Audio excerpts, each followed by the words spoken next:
ये पूरे देश के, रुक जा बेटा, उनका इंटरव्यू चल रहा है, आराम से इंटरव्यू चला, लेता रहे, तू फोटो लेता रहे, लेकिन इंटरव्यू मत खराब कर उनका। अरे करने दो।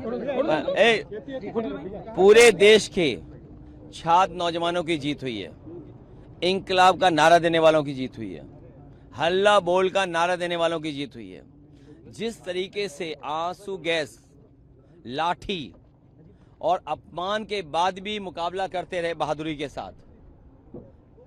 के साथ जो मुकाबला किया और झुके नहीं, उसकी जीत है, इंकलाब की जीत है। सर, छात्रों ने भी अपना प्रोटेस्ट खत्म करने का ऐलान किया है, कैसे देख रहे हैं? उम्मीद है कि जो उन्होंने मांग की है वो मांग पूरी होंगी। सर, क्या लगता है कि इस्तीफे से पूरे पेपर लीक की व्यवस्था है जो सुधर जाएगी? सरकार को सुधारना तो पड़ेगा ही, और अगर आप विकसित भारत बनाना चाहते हैं, अमृत काल में दुनिया के बराबर खड़े होना चाहते हैं, अमृत काल में आप विश्व गुरु बनना चाहते हैं, तो शिक्षा परीक्षा को, दोनों को, व्यवस्था को ठीक करना पड़ेगा।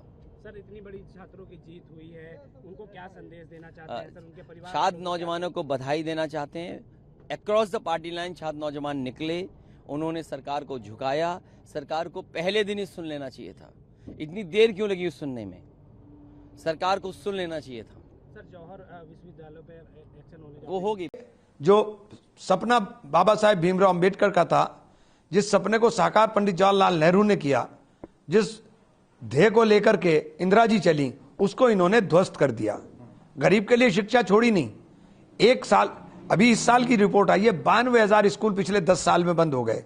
जिस देश के अंदर 6.5 लाख गांव हो, वहां 92,000 स्कूलों का बंद होना अपने आप में एक बहुत बड़ा प्रश्न चिन्ह शिक्षा व्यवस्था पर लगता है। हालत यह कर दी कि सिलेबस हर साल चेंज हो जाता है। पहले किताबें गरीब बच्चे पढ़ते थे, बड़े छोटे बच्चे होते थे, बड़ों के बच्चे छोटे बच्चों के काम आ जाती थी। अब हर साल उसको किताब खरीदनी है, हर साल किताब खरीदेगा, चूंकि सिलेबस चेंज कर देंगे। 1-2 पन्ना इधर से उधर किया और पैसे वसूल लें। ड्रेस लेनी है तो ड्रेस के लिए वेंडर तय कर दिए, आप वेंडर के यहां से ही ड्रेस लेंगे। कितना खून निचोड़ेंगे? पूरी देश की शिक्षा व्यवस्था का शिक्षा का जो बजट है वो 1.42 लाख करोड़ रुपीस है, और अकेले एक परीक्षा से, नीट से 1.32 लाख करोड़ रुपया पब्लिक से लेते। ये जो आपने हाल कर दिया शिक्षा व्यवस्था का, देश के संसाधन देश के लोगों के लिए थे, आपने देश के संसाधन, देश को, जो देश की इकोनॉमी है उसको आपने उपभोक्ता आधारित कर दिया है। मजे ले रहे हैं लोग, देश पिस रहा है। उत्पादन होगा तो नौकरी होंगी, उत्पादन घटेगा तो नौकरियां घटेंगी। आपने सारे पीएसयू बेच दिए। पीएसयू किस लिए लगाए थे? ये मुनाफे के लिए नहीं लगाए थे, ये लोगों को रोजगार के लिए लगाए थे कि लोगों को रोजगार मिले। एक वाकया आपको बताऊं, वाजिद अली शाह के जमाने में जब सूखा पड़ा था तो वहां वो दिन में तामीर कराते थे और रात में तुड़वाते थे। पहले तामीर कराने के पैसे देते थे, निर्माण के पैसे देते थे, और बाद में तुड़वाने के पैसे देते थे। तो उन्होंने पूछा, साहब ये क्या कर रहे हैं आप?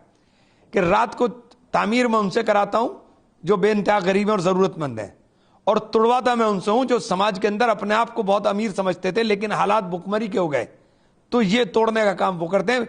खजाने से पैसा जाता है कि हलाल मिल जाए।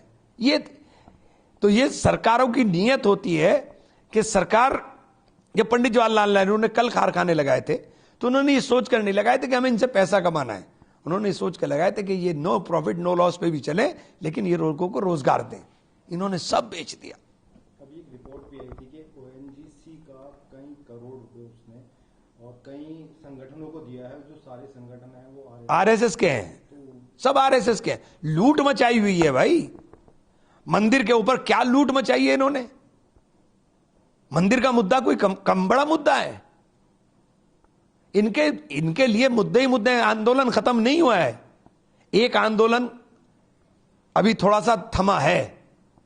ये देश का किसान, देश का नौजवान, देश का व्यापारी, देश की महिलाएं, ये सब परेशान हैं। रसोई चलाना भारी हो गया है देश में। कांग्रेस जनता पार्टी ने अपना जो आंदोलन, देखिए वो विषय ही नहीं है उनका, वो तो बच्चे थे, चल गया।